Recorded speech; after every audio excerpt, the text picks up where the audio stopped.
머리 대신 예수님을 붙듭시다.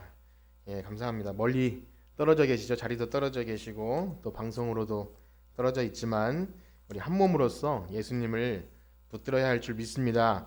자, 사도 바울은 주님의 몸된 교회인 골로새 교회, 그곳에 들어온 거짓 교사와 이단 사상들 때문에 어려움을 겪고 있는 골로새 교회 성도들을 향하여 편지를 쓰고 있고, 우리는 그 말씀을 계속해서 보고 있습니다. 지난주까지 서론을 마치고 2장에 들어오면서 본론 두 번째까지 함께 나눴습니다. 핵심적인 내용은 이것이었습니다. 골로새 2장 8절에 보시면 누가 철학과 헛된 속임수로 너희를 사로잡을까 주의하라. 첫 번째가 그것이었죠. 이것은 사람의 전통과 세상의 초등학문을 따름이요 그리스도를 따름이 아니니라. 말씀드린 대로 철학과 헛된 속임수에 대해서 여러 가지 말씀을 드렸지만 그것이 그 시대에 정확히 무엇인지 다 알 수는 없을 것입니다. 중요한 것은 뭐냐면 그것이 그리스도를 따르는 것이 아니라는 것이죠. 아무리 잘났고 잘나가고 또 특별하고 유명한 것이라 할지라도 예수님을 따르는 것이 아니라 사람의 전통과 세상의 초등 원리를 따르는 것이니까 그것이 너희를 사로잡지 못하도록 주의하라, 그것이었습니다. 그러나 역시 바울은요, 이 주의하라는 이 말, 그것은 안 된다고 하는 말보다 더 중요한 것은 사로잡히지 않기 위해서는 무엇이 가장 중요하냐면 바로 예수님 안에 있을 때, 예수님을 제대로 붙잡고만 있으면 그 모든 것들을 향해서 무서워하거나 두려워하거나 또 그것이 우리를 사로잡을까 염려하지 않아도 된다는 것입니다. 예수님 안에 있다는 것은 뭐냐면 예수님 안에 있을 때 모든 것이 다 충만하다고 하는 거죠. 예수님 안에 하나님의 모든 신성이 충만으로 거하시고 우리도 예수님 안에 있을 때 그 충만함이 우리에게도 있다고 했습니다. 그래서 예수님 안에 충만하다는 것이 약간 추상적이죠. 무슨 말인지는 알겠지만, 그래서 사도 바울이 이렇게 얘기했어요. 옛날에 할례를 잠깐 얘기하고 또 세례를 얘기했죠. 우리가 너무나 잘 아는 것이지만 육신의 어떤 상처를 내는 의미가 아니라 그리스도의 할례, 그 행위를 통해서 예수님과 함께 죽고 다시 사는 것. 그래서 우리가 세례를 받는 의미도 그거라 그랬죠. 예수님의 죽음과 함께 죽고 장사되고 또 다시 부활로 영원한 새 생명을 얻고, 그 의미는 바로 우리는 이제 죄와 상관이 없다. 예수님께서 우리의 죄를 다 가져가셨다. 그러니 우리는 이제 예수님 안에 충만하다는 거예요. 우리의 구원은 거기서 더하거나 뺄 것이 없게 완전히 충만하다는 것입니다. 그래서 이 완전히 변화된 새 사람의 신분, 더 이상 죄에 속박되지 않는 이 신분을 깨달은 사람이라면, 예수님께서 십자가로 완전히 승리를 거두셨다는 것을 정말 믿는 사람이라면 세상의 다른 어떤 헛된 것들에 우리의 마음이나 귀가 빼앗기지 않는 것입니다. 그렇습니다. 우리가 계속 해야 될 일은 이 복음의 핵심 가치를 붙들고 그 안에 매일 새롭게 확증해 나가는 것입니다. 희미해지지 않도록, 까먹지 않도록, 또 그것이 의심되지 않도록 날마다 확증해 나가는 거죠. 그리스도 안에 있는 모든 것이 충만하고 더 이상 부족함이 없다는 것을 우리의 삶의 어떤 아주 흔한 일상 속에서 그것을 경험해 나가야 합니다. 그러므로 오늘 계속해서 이어지는 사도 바울의 이 골로새 교회 성도들을 향한 말씀들을 통해서 경계의 말씀도 들어야겠지만, 우리가 믿은 바 이 복음 진리의 말씀을 온전히 깨달아서 어떠한 사탄의 공격이나 세상에 앞서가는 생각들, 합리적인 생각들, 우리의 신앙을 사로잡아 가려고 하는 그런 것들에 대해서 능히 승리할 수 있는 여러분들 되시기를 간절히 축복합니다. 자, 이제 8절에 이어서 오늘 16절, 누구든지 너희를 비판하지 못하게 하라, 이 말씀을 보기 원하는데 우리 16절 말씀 한번 읽어보겠습니다. 시작. 그러므로 먹고 마시는 것과 절기나 초하루나 안식일을 이유로 누구든지 너희를 비판하지 못하게 하라. 아멘.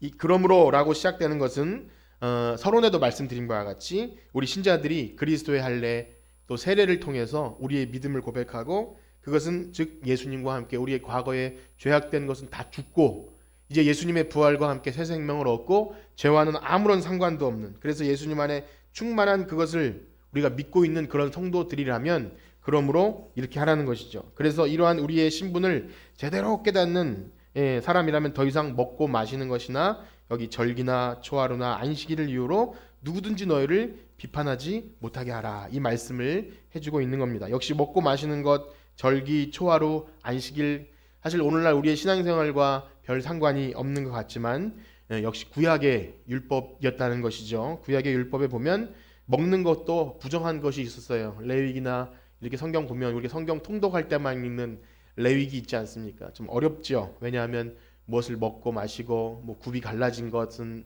먹고 또 되새김질하는 것을 먹고 그 외의 것은 먹지 못하는 것. 당연히 돼지고기 같은 것은 안 되었던 것이죠. 절기라는 것은 1년 중에 유월절, 뭐 맥주절, 초막절 하는 이스라엘의 7대 절기가 있었고 연중행사, 또 매달 있는 초하루 첫째 날을 지켰고 또 매주 돌아오는 안식일, 연중행사, 매월 행사, 또 매주 돌아오는 안식일. 사실 하나님께서 이스라엘 백성을 이방인과 구별하시고 또 어떻게 하나님 백성을 인도하셨는지를 기억하기 위해서 그들의 삶 속에 이 절기와 여러 가지 그 먹는 것을 통해서 너희들은 하나님 백성이다 이렇게 구별하는 장치였습니다. 어찌 보면 그들에게 목숨을 걸고 지켜야 하는 것이었죠. 이것을 지킴으로써 그들이 자기가 하나님 백성이라는 것을 이렇게 드러내는 것이었기 때문에 목숨 걸고 지키는 것이었어요. 그러나 우리가 알다시피 지난주부터 계속 말씀했다시피 이것은 그림자죠. 예수님이 나타나는 그 예수님이 실체 되신 예수님이 나타나기 이전에 임시로 하나님 백성에게 주어졌던 그런 것이기 때문에 지금 우리에게 이런 절기를 지킬 의무는 당연히 없습니다. 그래서 17절에 무엇라고 말씀하십니까? 우리 17절 말씀을 읽어보겠습니다. 시작. 이것들은 장래일의 그림자이나 몸은 그리스도의 것이니라. 아멘. 그렇습니다. 이것은 장래일, 즉 예수 그리스도를 준비하는 그림자였다는 거죠. 이제 몸, 실체로서 완성된 바로 예수님이 오신 이후에는 이것들은 다 폐기가 되는 것입니다. 그렇기 때문에 구약의 율법이나 이 구약 성경을 볼 때는요, 언제든지 그 실체 되신 예수님을 통해서 바라봐야 되는 거죠. 신약 성경을 통해서 구약을 봐야 되는 것입니다. 그런 의미에서 오늘날 우리가 만약에 구약 성경을 읽고 뭐 매일 성경이라든지 이렇게 큐티를 하고 말씀을 들을 때 그것이 적용되는 것이 만약에 예수님 중심으로 적용이 되지 않으면 굉장히 과격하기도 하고 현실과 뒤떨어지기도 하고, 그래서 예를 들면 그 여리고성 땅 밟기 하듯이 공격적인 어떤 일을 할 수도 있고 사탄을 물리친다는 의미로 세상에 대해서 막 다 깨부셔야 되는 전쟁, 그런 거 아닌데 그렇게 될 수도 있고, 무엇보다 구약의 율법을 오늘날 그대로 가져와서 적용하게 될 때 곧 그것이 이단이 되는 것이죠. 대표적으로 여호와의 증인이나 뭐 제7일 안식일 이렇게 보면 제가 그것을 뭐 공부하진 않았지만 특별히 드러나는 것이 그거죠. 구약의 율법을 가져와서 지키는 것이에요. 사실 100% 다 지키는 것도 아니면서 선택적으로 가져와서, 그래서 먹는 것도 조심하고 아파도 수혈도 받지 않는다 그러고, 또 군대도 뭐 이렇게 전쟁 하면 안 되기 때문에 안 하는, 뭐 여러 가지 아주 뭐 일상 똑같이 살면서 몇 가지를 선택적으로 이것이 하나님 백성임을 나타내는 증거다라고 그렇게 합니다. 다 지키는 것도 아니에요. 선택적으로 자의적으로 해석해서 그렇게 하는데 너무나 위험한 이 복음을 훼손시키는 그런 일이죠. 역시 그 당시에도요, 유대교가 그런 일을 했던 것 같습니다. 여전히 구약의 율법을 준수하는 것이 본인들에게는 익숙했죠.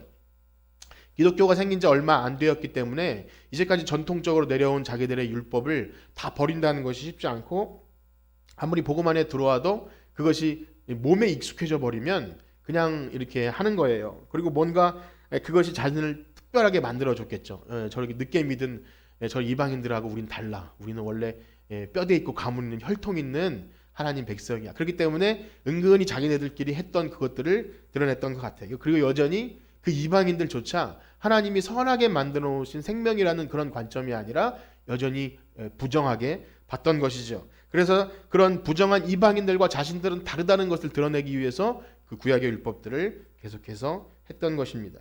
그리고 무엇보다 더 큰 문제는요, 자신들의 그러한 방식을 그냥 우리는 이걸 할 테니까 신경 쓰지 마세요가 아니라 그걸 따라하지 못하는 어떤 이방인이었다가 예수님 믿게 된 성도들을 향해서 너희들도 이런 거 해야 돼, 그렇게 비판을 했던 것입니다. 그런데 그러한 지금 말씀드린 유대교나 혹은 우리가 자주 비판하는 카톨릭이나 아니면 뭐 이단들, 그런 것들은 우리가 지금 뭐 안식일 또 여호와의 증인 그렇게 얘기했지만 실상 우리가 우리의 정체성을 얘기할 때 개혁주의고 복음주의 뭐 그렇게 얘기하지 않습니까? 이 개신교 안에서도 사실 그런 것이 굉장히 많이 있다는 거죠. 여러 가지 종교적 기준을 마련해서 사람들을 평가하고 판단하는 기준들이 원래 시작은 그것은 아니었지만 그런 것이 있어요. 그래서 그런 것을 가지고 그런 몇 가지 항목들을 행할 때 나는 좋은 신자, 경건한 신자가 된다는 것, 그것도 어떻게 보면 똑같은 것일 것입니다. 우리 한국교회는 참 귀한 신앙의 선배님들을 통해서 아주 좋은 전통들이 많이 있어요. 우리나라처럼 이렇게 새벽 예배하고 그런 것이 전세적으로 별로 없다고 합니다. 전 세계를 다 돌아다녀 보진 않았지만 그렇게 많이 들었어요. 성경 통독을 잘하고요. 성경을 필사도 많이 하시더라고요. 저도 한 번도 안 해봤는데 나이 든 권사님들 보면 집에서 성경도 필사하고 얼마나 귀하게 그런 게 있는지 몰라요. 예전에는 헌금을 하기 위해서 빳빳하게 만들기 위해서 성경 책갈피 사이에 끼거나 다림질을 하기도 했다는 그런 얘기를 들었어요. 정성을 다하는 일이겠지요.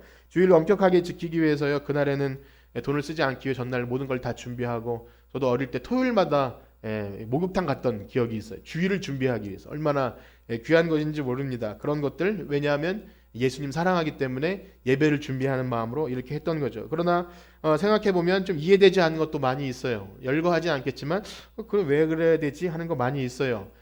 성경책을 소중하게 여겨서 성경책 꼭 가슴에 끼는 것이 만약에 대충 들고 다니면 큰일 나는 그런 경우도 있었고, 강대상은 아무나 올라가지 못하는 특별한 어떤 재단 같은 그런 의미 많이 있죠. 그러나 그런 모든 것들이 시작은 너무나 좋은 거예요. 예수님 사랑하고 예배 잘 드리고 또 우리가 어떻게 하면 참 신령과 진정으로 영과 진로로 예배 드릴 것인가. 그런데 만약 그런 것을 하느냐 하지 않느냐의 행위로 그 문제를 가지고 이 사람은 경건하고 이 사람은 불건강하고 신앙생활을 대충 한다 이렇게 여겨진다면, 그렇지 못한 사람을 또 그 기준으로 비판한다면 그것조차 역시 예수 그리스도의 몸을 붙드는 것이 아니죠. 성경에서 오늘 사도 바울이 경계하고 있는 그런 거짓 교사들의 행태를 우리가 스스로 다시금 다시 만들어내는 것입니다. 자, 그런데 이처럼 무언가를 행함으로써 우리의 정체성을 인정받는 것, 그런 유대교인들이 했고 아니면 이단들이 하는 우리는 이런 특별한 사람들이야라고 하는 그런 모습들은요, 그래서 나 자신을 그런 식으로 다른 사람과 구별해서 드러내고자 하는 모습들은 사실은 죄인의 모습입니다. 죄인들이 그런 것을 잘 합니다. 죄악의 과거에 비롯된 습성들 때문에 다른 사람과 구별지어서 난 특별한 사람이라고 하는 그런 마음들, 그리고 그것이 우리 속에도 당연히 있습니다. 우리도 역시 내가 가지고 있는 알량한 기준들이 있지 않습니까? 그래도 여러분들 이렇게 엄선되어서 이렇게 예배당에 20분 들어올 수 있는 귀한 자리에 오신 분들은 굉장히 엄선된 분들인데, 그러나 우리 속에도 우리가 행하는 귀한 신앙의 행위들 중에 몇 가지 귀한 것들, 그것이 어찌 보면 정말 그렇다는 것이 아니라 못하는 사람에 대해서 조금이라도 나는 이런 걸 하는데 저 사람은 못하네 라고 하는 마음이 내뱉지 않아도 우리 속에 든다면 어찌 보면 우리도 그런 것들이 마음속에 꿈틀거리고 있는 겁니다. 그리고 나는 그런 것을 하기 때문에 하나님 전 감사합니다. 전 이것을 하고 있네요 라고 안도감을 내시고 있다면 그것도 굉장히 위험한 것입니다. 그러나 그 모든 것들은요, 그리스도께서 우리를 위에 행하신 엄청난 은혜의 역사를 부인하게 만듭니다. 사실 우리는 이 자리에 은혜 아니면 이 자리에 앉아있을 수 없는 다 죄인임에도 불구하고 어떤 특별한 자리에 특별한 장소에 우리가 여기 이렇게 보이는 것에 선택되었다고 해서 그것을 특별히 여긴다면 그것은 은혜를 부인하는 거죠. 바울이 그토록 질타했던 거짓 교사들의 가르침을 스스로 우리가 만들어 내는 것입니다. 그래서 거짓 교사는요, 또 이단은 외부로부터 오는 것이 아닙니다. 실상 외부의 공격이 무서운 것 같지만 보여지는 공격은 우리가 잘 이렇게 대처할 수 있어요. 그런데 우리들 스스로에게 일어나는 그런 것들 있죠. 남들과는 다르게 무언가 내가 신앙생활 잘하고 있다는 생각, 우리 안에 일어날 때 굉장히 위험합니다. 어떤 교회 전통이나 눈에 보이는 여러 가지 어떤 헌신, 봉사, 예배 참석하고 헌금하고 너무나 신앙생활의 기초이고 너무나 당연한 것일지 모르지만 내가 이런 것들을 행하기 때문에 인정하거나 어떤 성도를 인정하거나 인정받거나 혹은 내가 아니 인정받지 못하네 이런 마음들이 들 때 또 나는 경건하지 못해 저분은 참 경건해 이렇게 보여지는 것이 기준이 될 때 그것은 굉장히 위험하다는 것이죠. 그런데 우리 믿는 신자들에게, 특별히 예수님 믿고 교회 오래 다닌 신자들에게 이런 것이 일어나는 이유는 무엇일까요? 그것은 바로 우리를 사랑하사 그의 몸을 다 주신 예수 그리스도의 사랑으로 우리가 충만하다라는 생각이 희미한 것은 아닌지 생각해 봐야 됩니다. 예수님 사랑이면 충만하다. 우리는 그것만 있으면 충만하다라는 그런 그 안에서 충만하다는 그런 생각들이 희미해지죠. 그래서 그것이 충만하지 않으면 다른 것을 추구하게 돼 있는 거예요. 눈에 보이는 어떤 행위들, 그 다음에 사람들에게 인정받는 우리의 겉모습들, 그런 것을 생각하게 됩니다. 우리는 쉽게 드라마나 영화에서 그런 캐릭터를 보게 됩니다. 그런 주인공들 중에 악녀를 보게 됩니다. 악녀. 예, 저는 즐겨보지는 않지만 이렇게 왔다 갔다 하다가 그 드라마를 보게 되는데 아주 유치한 드라마인데요. 사실 악녀라고 했을 때 굉장히 불우한 가정에서 막 핍박받고 자라서 악녀가 되는 경우는 좀 이해가 되는데, 어떤 악녀가 있냐면 굉장히 부유한 가정에서 그 좋은 학교를 다닐 수 있고 또 자기 재능도 가지고 있는 그런 여성 자매인데, 나보다 되게 열악한 과정에서 형편에서 자랐는데 자기보다 노래를 되게 잘하는 그 친구에게 그거를 빼앗으려고 악을 품고 막 그 친구를 공격해서 결국 그것을 얻어내려고 하는 악녀 캐릭터가 있어요. 예, 뭐 어떤 드라마인지 누군지 설명을 드리지 않겠지만 그런 겁니다. 내가 가진 것이 충분함에도 불구하고 어떤 것을 빼앗으려고 하는 악녀를 보면 참 불쌍하기 짝이 없어요. 자기가 가진 것만 해도 충분히 재미있게 먹고 살고 또 유익을 누릴 수 있는 것임에도 불구하고 그 불쌍한 친구가 가지고 있는 아주 작은 그것을 빼앗기 위해서 막 혈안이 돼 있는 그런 모습들을 볼 때 그런 거죠. 자기가 얼마나 귀한 것을 가지고 있는지 모를 때 그런 일이 발생합니다. 그 가지고 있는 것을 누릴 생각은 하지 않고 어떤 친구가 가지고 있는 좋은 것을 빼앗으려고 하죠. 물론 보니까 제가 그 드라마를 보니까 그 악녀도 사실 불쌍한 피해자예요. 왜냐하면 그 부모가 너무 부자고 유명한데 어릴 때부터 너는 이래야 되고 넌 그래야 인정받고 내가 그래야 우리 걸 다 물려줄 거야 라는 소리를 듣고 자라기 때문에 그런 아버지에게 잘 보이려고 하는 마음들, 그것이 뭐 그렇게 됐다고 칭찬받고 싶어서 그랬다고 핑계는 대더라고요. 어쨌든 그런 마음들이 불쌍하긴 하지만 나는 사랑받지 못했어라고 생각한 거죠. 가진 것이 너무나 많고 넉넉하고 그래서 그거면 충분한데도 불구하고 다른 친구의 것을 빼앗음으로써 더 만족을 누리기 위해 했지만 성장에서도 계속 다른 남자를 탐하고 또 더 많은 돈과 더 부를 탐하는 모습들을 보게 됩니다. 그렇습니다. 자신이 충분히 사랑받지 못한다고 생각할 때 그런 일이 벌어지는 것이죠. 그리고 그 존재 가치가 사랑하는 이유가, 사랑받는 이유가, 그래 넌 그거면 충분해, 네가 잘하든지 못하든지 너는 내 딸이야, 그래서 너는 내가 사랑해 라고 말하는 소리가 아니라 이런 거죠. 공부를 굉장히 잘한다든지 아니면 굉장히 노래를 잘한다든지 아니면 어떤 아이들 중에 내놨더니 특별하게 뭘 잘해, 그러니까 넌 내 딸이고 너는 칭찬받아 마땅해 라는 소리를 계속 들을 때 내가 하는 일은 보상이에요. 보상. 내가 이랬기 때문에 나는 사랑받아. 그래서 이걸 계속 유지해 나가야 돼. 이런 마음들, 뭐 열심히 하는 동기부여가 될 수는 있겠지만 어떤 은혜와 사랑을 보상으로 여길 때 그 사람에게는 그 은혜와 사랑은 잘 모릅니다. 아마 저를 비롯한 여기 계신 분들이 그런 특별한 캐릭터는 없을 거예요.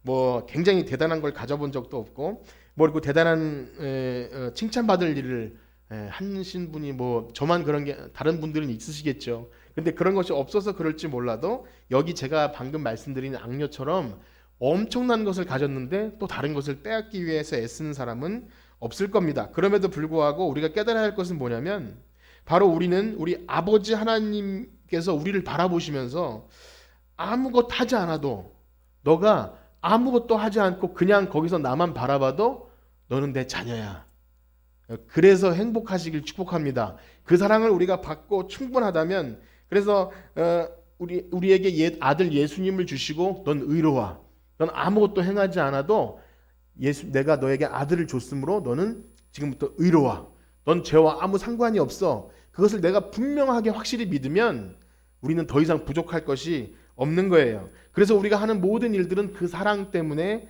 하는 것입니다. 그러니 그 크고 넉넉한 사랑을 우리가 믿고 깨닫고 그렇다면 무엇을 행함으로 인정받으려 하는 것이 당연히 아니겠죠. 무엇을 행하든지 행하지 않든지 난 행하지 않았으므로 하나님 날 사랑하지 않을 거야 라는 생각도 안 하게 되고, 그것이 막 우리가 뻔뻔해지라는 말이 아니라 하나님이 우리를 사랑하는 동기가 내가 주님께 무엇을 많이 했으므로가 아니라 아무것도 하기 전에, 아니 아직 죄인 되었을 때, 아직 하나님을 믿으려고 생각도 않고, 아니 하나님을 부인하고 대적하는 자리에 있을 때조차 하나님은 우리를 위해서 아들 예수님을 주셨음을 기억한다면 여러분, 우리는 그 사랑 때문에 하나님을 사랑하고 우리가 교회에서 무엇을 행하든지 그 사랑 때문에 행하는 여러분들 되시길 축복합니다. 저는 여러분들에게 지금 우리 신앙인으로서 아무것도 하지 않아도 된다는 그 말씀을 드리는 것이 아닙니다.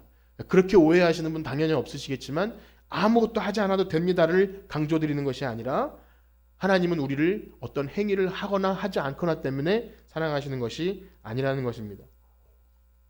그래서 중요한 것은 뭐냐면 머리 대신 예수님을 붙들라고 하는 거예요. 다른 것 붙들지 말고 예수님을 붙들게 될 때 우리는 그 어떤 것도 부족하지 않습니다. 진정 우리의 믿음의 비밀, 그 신앙의 요체이신 예수님을 붙들게 되면 누가 뭘 시키지 않아도, 누가 우리에게 뭘 하라고 강요하지 않아도 우리는 그 기쁨으로 그 일을 하는 거예요. 눈치 보지 않고 또 내가 일을 해야 직분자로서 인정받겠지 뭐 이런 것이 아니라 예수님 사랑하니까 나를 구원해 주신 그 사랑 때문에 이 일을 감당하게 되는 거예요.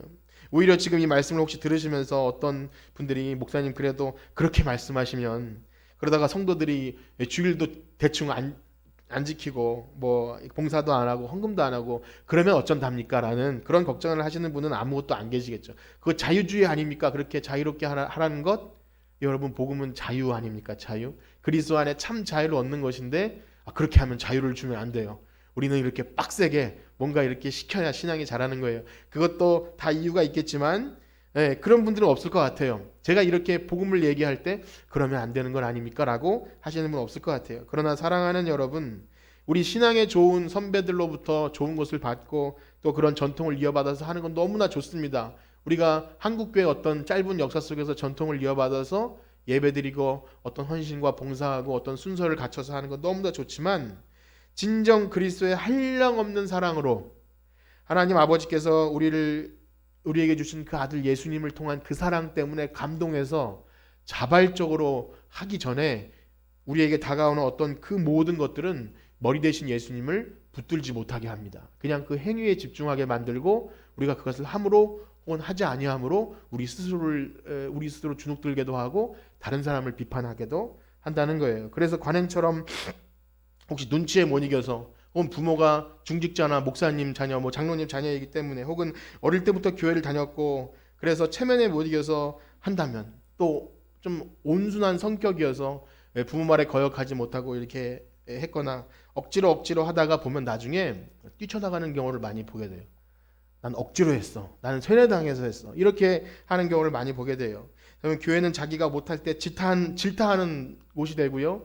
그리고 자기를 옥죄는 감옥처럼 여겨서 규칙을 잘 지키는 사람, 예배를 잘 드리는 사람 보면 저건 다 가식이야 라고 말하게 되는 그런 경우도 보게 됩니다. 시간의 문제이지 어느 때든지 그것을 버리게 될 수밖에 없는 것입니다. 그러므로 여러분 그리스도의 사랑 이외에 어떤 것도 여러분을 비판하게 내버려 두지 않기를 축복합니다. 우리를 비판하게 내버려 둬서는 안 돼요. 그냥 그것을 받드시던가 아니면 그냥 이렇게 시간을 지나도록 내버려 둬서 그것이 우리의 세포 속에 자리 잡지 못하도록 우리는 매일매일 말씀 속에 우리 자신을 돌아봐야 됩니다. 그 어떤 것들도 우리를 그리스도에게서 사랑해서 끊을 수 없다는 것을 날마다 잊지 않기를 축복합니다. 날마다 내가 그리스도의 충만하신 사랑 안에 거하고 그래서 나를 감동시키고 그래서 이 일을 하고 있는지를 확인하셔야 됩니다. 그것이 교회의 모습이죠. 교회가 할 수 있는 사랑의 모습입니다.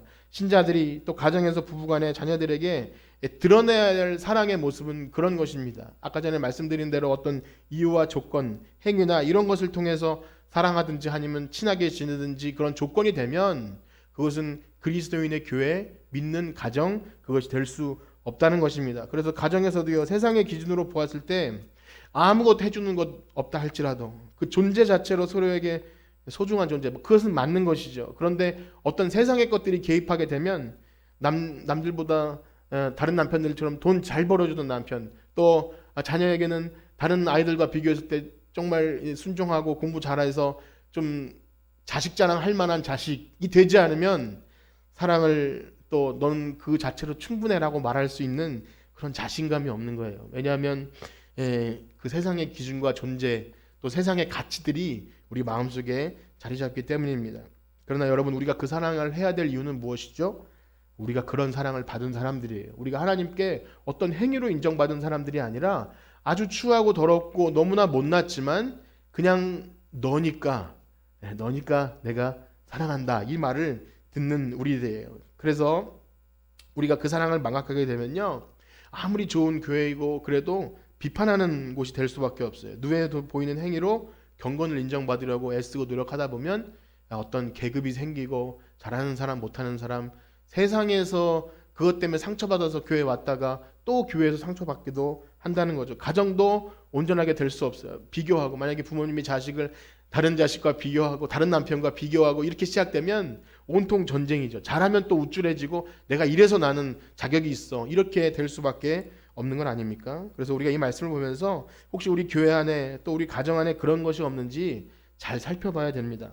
그리스도의 사랑과 그 복음 안에 행하는 신앙생활이 남들에게 보여지는 것으로, 그러한 것으로 자신을 포장하기도 하고 또 남들을 비판하기도 하는 그러한 일이 있지는 않은지 우리는 생각해야 됩니다. 그래서 교회는요, 그 사랑을 확인하는 자리가 되어야 할 줄 믿습니다. 매주 교회를 나오지만 그저 이렇게 평가받는 자리 혹은 혼나는 자리, 그런 것이 아니라 그 사랑을 확인하는 자리.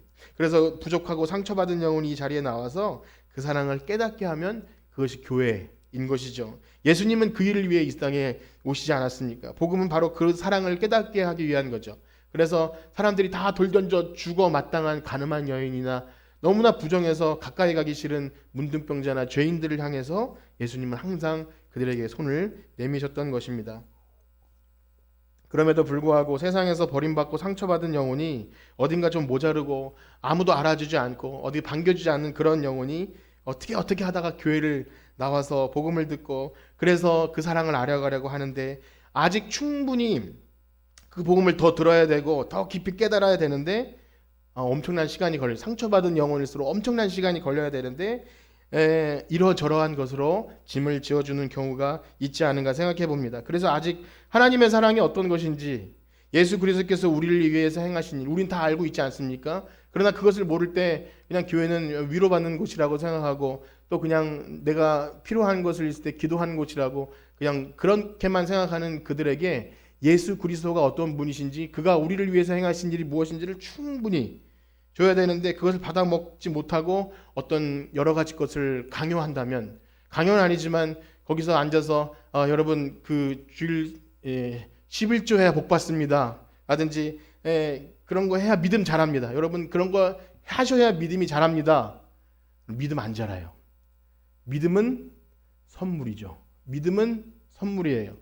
믿음은 선물이지 우리가 무엇을 행함으로써 막 자라는 것이 아닙니다. 그런데 그것을 충분히 알기도 전에, 화분이라고 생각해 보세요. 막 상처받고 망그러진 화분인데 물을 충분히 주고 거름도 주고 그래서 따뜻하게 해서 살려내야 되는데, 그것을 살기 전에 이미 너 열매를 왜 맺지 않니라고 강요한다면 복음도 모르고 다시 더 상처받고 떠날 수밖에 없을 것입니다. 그렇습니다. 우리가 알아야 될 것은 예수 그리스도이고 그 복음 안에 우리는 아무것도 행하지 않아도, 충성을 다하지 않아도 너는 사랑받을 존재야. 너는 충분히 하나님의 사랑받는 자녀야. 그것을 깨닫게 하는 교회가 되기를 축복합니다. 여러분 그렇습니다. 행위로는 절대 믿음이 자라지 않아요. 사랑을 깨달을 수도 없고요. 그냥 은혜가 아닌 보상으로 여깁니다. 나는 그래도 이런저런 의무를 감당했지 하면서 보상으로 여기죠. 그런데 신기하게도 어떻게 복음이 아닌 행위로, 물론 예수님을 믿지만 행위로 인정받는 신앙을 오랫동안 하는 경우가 있어요. 원래